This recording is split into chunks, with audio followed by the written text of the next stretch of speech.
ഔസു ബില്ലാഹി മിനശ് ശൈത്വാനിർ റജീം. ബിസ്മില്ലാഹിർ റഹ്മാനിർ റഹീം. അല്ലാഹുമ്മ സ്വല്ലി അലാ മുഹമ്മദിൻ വ അലാ ആലി മുഹമ്മദിൻ കമാ സ്വല്ലൈത അലാ ഇബ്രാഹീമ വ അലാ ആലി ഇബ്രാഹീമ ഇന്നക ഹമീദും മജീദ്.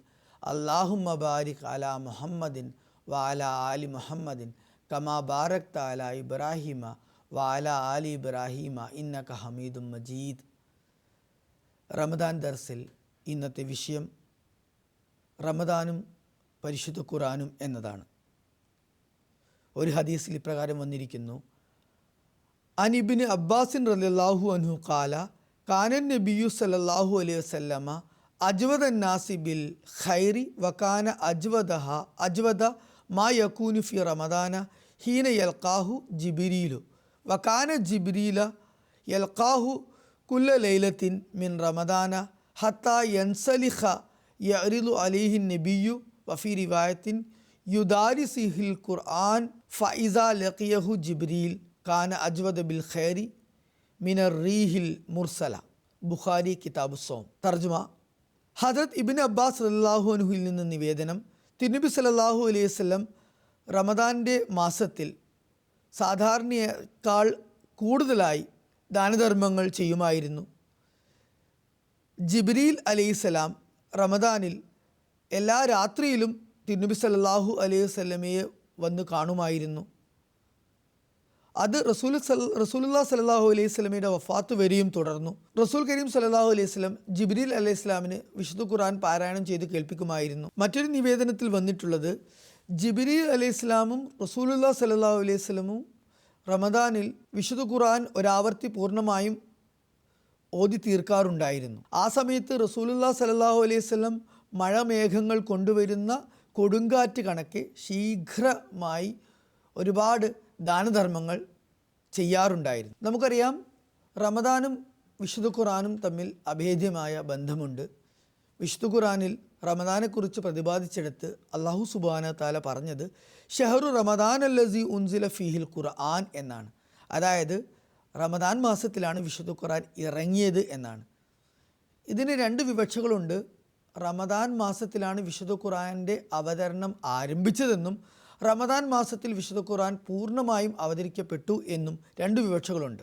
റമദാൻ മാസത്തിൽ ആണ് വിശുദ്ധ ഖുർആൻ്റെ അവതരണം തുടങ്ങിയതെന്ന് എല്ലാ ഇമാമുമാരും അയിമാക്കളും അംഗീകരിക്കുന്ന ഒരു വസ്തുതയാണ്. എന്നാൽ ചില അയിമാക്കൾ, പ്രത്യേകിച്ച് അല്ലാമ ഇബ്നു ഹജർ അസ്കലാനി, അല്ലാമ സുർക്കാനി റഹിമഹുല്ലാ, ഒരു ഹദീസ് ഉദ്ധരിച്ചുകൊണ്ട് പറയുന്നത് റമദാൻ 24-നാണ് വിശുദ്ധ ഖുർആൻ ഇറങ്ങാൻ ആരംഭിച്ചത് എന്നാണ്. റമദാൻ മാസത്തിൽ വിശുദ്ധ ഖുർആൻ പൂർണ്ണമായും അവതരിച്ചു എന്നതിന് കൊണ്ടുള്ള വിവക്ഷ എല്ലാ റമദാനിലും ഹദരത്ത് ജിബ്രീൽ അലൈഹി സ്വലാമും റസൂൽ കരീം സ്വല്ലല്ലാഹു അലൈഹി വസല്ലമയും വിശുദ്ധ ഖുർആൻ അതുവരെ ഇറങ്ങിയത് ഒരാവർത്തി വായിച്ച് തീർക്കുമായിരുന്നു. അപ്പോൾ അങ്ങനെ രണ്ടാമതും പൂർണ്ണമായും വിശുദ്ധ ഖുർആൻ ഇറങ്ങിയതിൻ്റെ അടിസ്ഥാനത്തിലാണ് റമദാൻ മാസത്തിൽ വിശുദ്ധ ഖുർആൻ പൂർണ്ണമായും അവതരിച്ചു എന്ന് പറയുന്നത്. അതുകൊണ്ട് തന്നെ റമദാൻ മാസത്തിന് പുറമേയുള്ള മാസങ്ങളിലും വിശുദ്ധ ഖുർആൻ ഇറങ്ങിയിട്ടുണ്ടെങ്കിൽ കൂടി റമദാൻ മാസത്തിൽ അത് പൂർണ്ണമായും ഇറങ്ങിയതായി നമുക്ക് വിവക്ഷിക്കാവുന്നതാണ്. ഈ രണ്ട് വിവക്ഷകളിലും വിശുദ്ധ ഖുർആനും റമദാനും തമ്മിലുള്ള ബന്ധം എത്രത്തോളം അഗാധമാണ്, എത്രത്തോളം അഭേദമാണ് എന്ന് നമുക്ക് മനസ്സിലാക്കാൻ സാധിക്കും. ഒരു കണക്കിന് റമദാൻ മാസം എന്ന് പറയുന്നത് വിശുദ്ധ ഖുർആൻ്റെ വാർഷികമാണ്. അതുകൊണ്ട് തന്നെ അള്ളാഹുവിൻ്റെ കലാമായ വിശുദ്ധ ഖുർആൻ്റെ വാർഷികം നമ്മൾ അതിന് ഉചിതമായ ഭൂഷണമായ നിലയിൽ തന്നെ നാം ആഘോഷിക്കേണ്ടതുണ്ട്. വിശുദ്ധ ഖുർആൻ്റെ വാർഷികം നാം എങ്ങനെയാണ് ആഘോഷിക്കേണ്ടത്? അത് ആവർത്തിച്ച് വായിച്ചും അതിൻ്റെ അർത്ഥ തലങ്ങളിൽ ഗഹനമായി ചിന്തിച്ചും അതിൻ്റെ തഫ്സീറുകൾ വായിച്ചും അത് ജീവിതത്തിൽ പ്രാവർത്തികമാക്കിക്കൊണ്ടും ആയിരിക്കണം നാം വിശുദ്ധ ഖുർആൻ്റെ വാർഷികം റമദാൻ മാസത്തിൽ ആചരിക്കേണ്ടത്. റസൂലുള്ളാഹി സ്വല്ലല്ലാഹു അലൈഹി വസല്ലം ഞാൻ മുമ്പ് സൂചിപ്പിച്ചതുപോലെ ഹദ്രത്ത് ജിബ്രീൽ അലൈഹിസ്സലാമിനോടൊത്ത് റമദാൻ മാസത്തിൽ വിശുദ്ധ ഖുർആൻ അതുവരെ ഇറങ്ങിയത് ഒരാവർത്തി വായിച്ച് തീർക്കാറുണ്ടായിരുന്നു. എന്നാൽ റസൂലുള്ളാഹി സ്വല്ലല്ലാഹു അലൈഹി വസല്ലമയുടെ അവസാന റമദാനിൽ ഇത് രണ്ടാവർത്തി രണ്ടുപേരും ചേർന്ന് പൂർത്തിയാക്കുകയുണ്ടായി.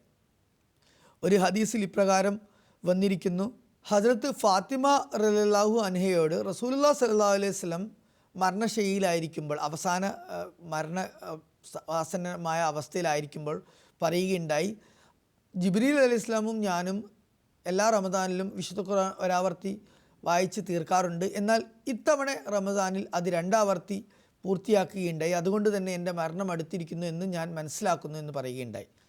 അതുപോലെ തന്നെ ഒരു വിശ്വാസിക്ക് പുനരുദ്ധാന നാളിൽ റമദാനും, അതായത് റമദാനിലുള്ള നോമ്പും അതുപോലെ വിശുദ്ധ ഖുർആനും ശുപാർശ ചെയ്യും എന്നും ഹദീസിൽ വന്നിട്ടുണ്ട്. റമദാനിലെ നോമ്പ് പറയും, അല്ലാഹുവേ, ഈ വ്യക്തി അന്നപാനങ്ങളിൽ നിന്നും ഭാര്യാഭർത്തൃ ബന്ധങ്ങളിൽ നിന്നും വിട്ടു നിൽക്കുകയും റമദാൻ മാസം മുഴുവൻ അങ്ങനെ കഴിച്ചുകൂടുകയും ചെയ്തു. അതുകൊണ്ട് ഈ വ്യക്തിക്ക് വേണ്ടി എൻ്റെ ശുപാർശ സ്വീകരിച്ചാലും. അതുപോലെ വിശുദ്ധ ഖുർആൻ പറയും, ഈ വ്യക്തിയെ രാത്രി മുഴുവനും ഖുർആൻ പാരായണം ചെയ്യാൻ ഞാൻ പ്രേരിപ്പിച്ചു. അതായത് രാത്രിയുടെ അന്ത്യയാമങ്ങളിൽ ഈ വ്യക്തി എഴുന്നേറ്റ് വിശുദ്ധ ഖുർആൻ പാരായണം ചെയ്യാറുണ്ടായിരുന്നു, വിശുദ്ധ ഖുർആൻ ഉപയോഗിച്ച് നഫലുകൾ നമസ്കരിക്കാറുണ്ടായിരുന്നു. അതുകൊണ്ട് എൻ്റെ ശുപാർശ സ്വീകരിച്ചാലും. അങ്ങനെ വിശുദ്ധ ഖുർആൻ്റെയും റമദാനിലെ നോമ്പിൻ്റെയും ശുപാർശ അള്ളാഹു സ്വീകരിക്കുന്നതാണ് എന്ന് ഹദീസിൽ വന്നിട്ടുണ്ട്. ഹസ്രത്ത് മുസ്ലിം മൗദ് റളിയല്ലാഹു അൻഹുവിൻ്റെ ഇത് സംബന്ധിച്ച ഒരു ഉദ്ധരണി കേൾപ്പിച്ച് ഞാൻ എൻ്റെ വാക്കുകൾക്ക് വിരാമമിടുന്നതാണ്. ഹസ്രത്ത് മുസ്ലിം മൗദ് റളിയല്ലാഹു അൻഹു ഒരു സന്ദർഭത്തിൽ പറയുകയുണ്ടായി, റമദാൻ എന്നത് യഥാർത്ഥത്തിൽ ദൈവവചനങ്ങളെ, അതായത് വിശുദ്ധ ഖുർആനെ ഓർമ്മിക്കാനുള്ള മാസമാണ്.